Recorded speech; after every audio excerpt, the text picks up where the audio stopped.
சிலருக்கு சில காதல் கடைசி வரை காப்பாத்துறதுக்காக வராது, உயிரையே எடுக்கிறதுக்கு தான் வரும். அதை நம்ம புரிஞ்சுக்கிற நேரம் ரொம்ப தாமதமாகவும் இருக்கும். அவனோட பேர் அரவிந்த். சாதாரண ஐடி கம்பெனில வேலை, சுமாரான வாழ்க்கை. ஆனா ஒரே ஒரு விஷயம், அவன் கையில பணம் அதிகம். 5 வருஷங்களுக்கு முன்னாடி மீனான ஒரு பொண்ணை சந்திக்கிறான். தன்னோட காதலியோட அன்பு, பாசம், கவலை எல்லாமே உண்மையாகவே தெரிஞ்சது. இந்த திருவிழா நமக்கு நல்ல சகுனம். நிச்சயமாக.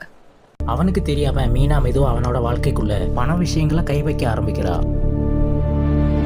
ஏடிஎம் டீட்டெயில், இன்வெஸ்ட்மெண்ட், ப்ராப்பர்ட்டி பேப்பர்னு நம்மளுடைய எதிர்காலத்துக்கு தான் சொல்லி எல்லாத்தையுமே தெரிஞ்சுக்கிறா.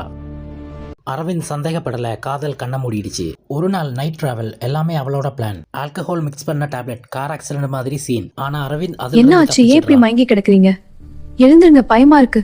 டாக்டரும் சொல்றாரு, லக்கி இன்னும் கொஞ்சம் தாமதம்னா அவ்வளவுதானே. மீனா அழுகிறது மாதிரி நடிக்கவும் செய்யறா. அத அவன் ரொம்பவும் நம்புறான். ஆனா அதுதான் அவனோட பிழையும். இந்த தடவை அவன் சாப்பாட்டுல விஷம் கலக்கவும் செய்யறா. Nightmares fear, mental confusion. ஒரு நாள் அவன் யதார்த்தியமாக அவளோட போன்ல இன்சூரன்ஸ் டாக்குமெண்ட் பாக்குறான். பெனிஃபிஷரி மீனாவோட அக்கௌண்ட்ல கோடிகள் இருக்கிறத அவன் பார்க்கவும் செய்யறான். அப்போதான் அவனுக்கு புரியுது. இருந்தாலும் அரவிந்த் அவளை கான்ஃபரன்ட் பண்ணல. அவன் ஓடுற ஒரு பழைய பேயிங் கெஸ்ட் ரூம்ல தங்கவும் செய்யறான். அந்த ரூம்ல ஒரு பூட்டப்பட்ட சின்ன அறையும் இருக்கு. நைட்ல அந்த அறையில இருந்து தட்டும் சத்தம் கேட்கவும் செய்யுது. அவன் பயப்படுறான். ஆனா உண்மையான பயம் அந்த அறையில இல்ல. கடைசியா மீனா அரவிந்த கண்டுபிடிக்கவும் செய்யறா.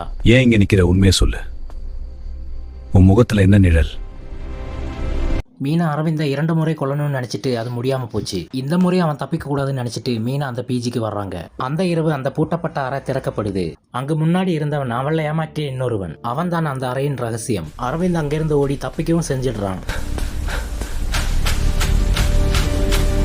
கடைசியா போலீஸ் கேஸும் ஆயிடுது. மீனா கைது பண்ணவும் செஞ்சிடுறாங்க. நான் எதுவும் செய்யவில்லை, உள்ள போ.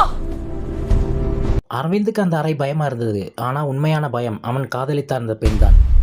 உன் காதலை நம்பாதே, அது உன்னை ஏமாற்றும்.